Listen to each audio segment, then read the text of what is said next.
Hey guys, it's Shannon from iHeartRadio Canada. My pronouns are she, her, and I'm here with 2 stars from Canada's Drag Race. Jada, Fiercalicious, how's it going? Oh, thank you for having us. Thank you for being here. You look incredible. I don't have to tell 4. you. How has the experience been watching it alongside of the viewers the whole season? I love it. Like seeing myself on camera, I'm just like, I am so random. I can't believe I was saying all those little things every day, causing all that drama. But no, it's been so much fun, and like the reaction, all the love from the fans has been incredible. Yeah, definitely. And with some iconic outfits as well. Like your swing dress, for example, is one that a lot of people are talking about. How was it getting the reaction from fans to that? It was wild because the first few weeks I was getting death threats every single day, and then at one point in the competition, I think people just like started to understand me better and like know that everything, it comes from a place of love. But like, no, I'm so proud of all my outfits and all the runways that I brought, and I'm glad that it was appreciated. Yeah. Do you have a favorite look of yours? I think the swing one and my dystopian one as well, the underwater sea creature. Yeah, that was out of this world. Wild. Do you have a favorite outfit that you wore? For me, I think it was like the episode that just went. My pimp daddy outfit. Oh, yeah. Ooh, the suit and the grills and everything. I know they had the detail in that one, too. Like That the was pinstripes good. were like jeweled or, Yes, yeah. like, Brooklyn loves old school. So when Brooklyn was gagging for it, literally on camera, like she was gagging for it. It was a really good look. Master mascara, that was good. Yeah, totally. How is it watching it? Obviously, it's such a different experience with you having lived it. How do you feel about the way that it was edited together, or like different confessional things that people have said? Is there anything that's come up? I feel something. I don't know if I want to get into this. Let's get into it. There was I'm not gonna say names, but Okay. there was one person. So, like all the girls in the cast, like they would say things to my face. Right. Like if they were upset about me, they would also say it to my face. But there was one person who acted like they were my best friend, and then I would see what they would say about me in the confessionals, and also like to other people off camera. Not off camera, like off to the side when I wouldn't hear. And I was like, okay, so I see how it is. Yeah, you learn a lot. Yeah. I can imagine. That's crazy. Who do you think went home too soon, and who do you think should have stayed longer?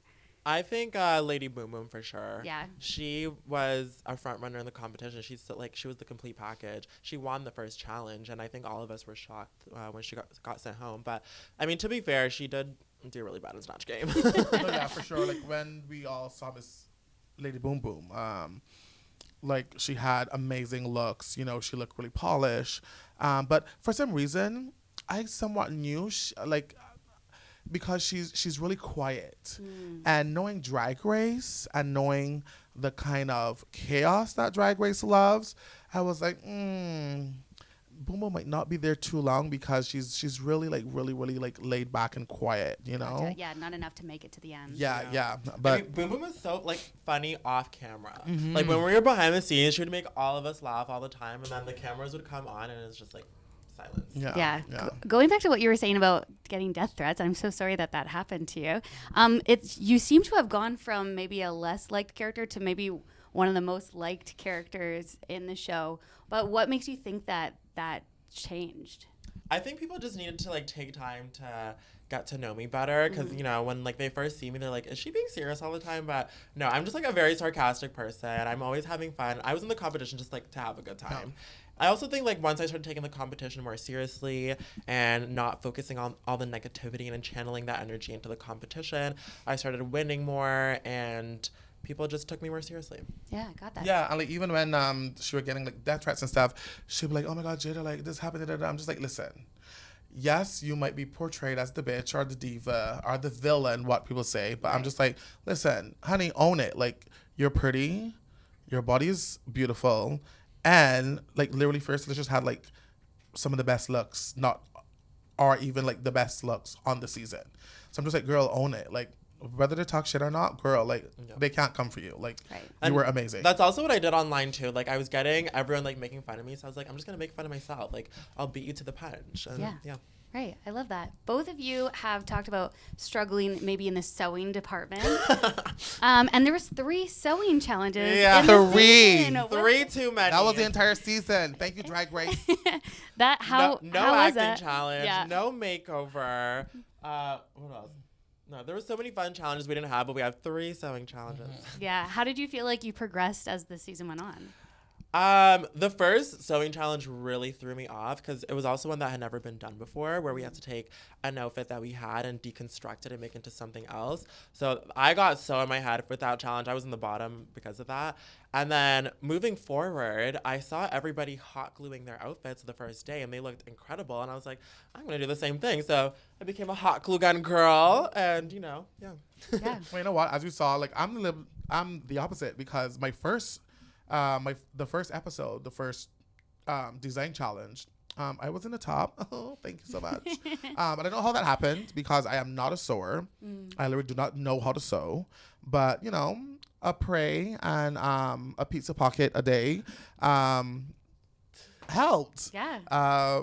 And then, we saw the second episode. We're not going to talk about that.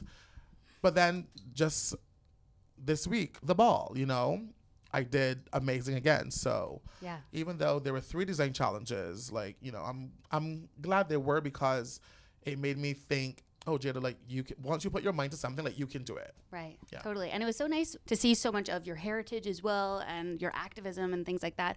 What other parts of your personality do you think that you maybe learned about yourself throughout the season? That I'm an emotional wreck. I did not know. Like anyone in Toronto, everyone's like, Jada, like you're a little crybaby. Like wah wah wah wah. I'm just like, yeah, sorry guys. Like I'm fake. Like I'm not the Toronto turn up queen. Everyone thinking it. I mean, I am on stage and everything, but that show just brought out so much emotions in me. Like safe emotions, I'm beautiful emotions. Like who doesn't look at themselves in the mirror every morning and cry because they're beautiful? Right. Like that should be a thing. Look at yourselves in the mirror in the morning, and if you're beautiful, just start crying. Right. I literally had here emotions as one of the points to Yeah, talk about because yeah. I wanted to ask, like, what triggered that emotion, do you think, in the show? I'm not a competition person, so being on a competition show like that, I was never judged before. I was always someone that did the judging. I do open stages where there's 20 plus entertainers looking up to me as a mother and that kind of thing. So just to be on a show being judged, and because I know Tracy for a long time and I knew Brooke for a long time and worked with Brooke, years and years ago, I just wanted to make them proud and not, let them down. So every time that, I would do not so good and everything and they had negative critiques and stuff, it just felt like, oh my God, I'm not doing too well, and yeah. But I like that it wasn't always emotional for bad reasons. That you're Right, also right, emotional that. when you felt beautiful and things like that as well. Right. They Yeah. saw good, and I'm like, oh my God, thank you so much. I do need to know more about this ghost. Oh my God, it will never end. I know it's probably been brought up and things, but it's there's got to be more to this. I'm glad Fiercalicious is with me now because every time it was brought up in press, Right. Fierce wasn't there, but I kept telling all the press outlets that. So my ghost story was a story that happened years ago. Okay, first yeah. things first. I've heard that. Toronto history. Yeah. Toronto knows about it. This is maybe the third show that I've been on that I spoke about the there's ghost queens waiting for you to talk about it in the show because it's like a thing. And Yes. apparently everyone in Toronto knows Yeah. about this story. And I forgot, or I didn't even remember that I spoke about the ghost Okay. in the workroom. Yeah. And we were at a viewing party last week in Montreal.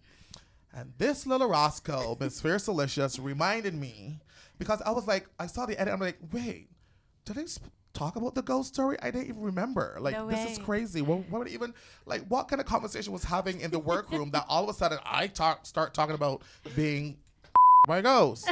But then Fierce said, Jada, you didn't remember?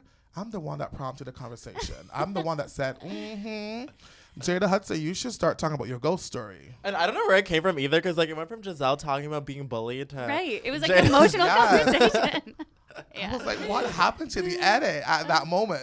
That's so funny. I love that. Thank you both so much for being here, and congrats on all the success that you've had in the show.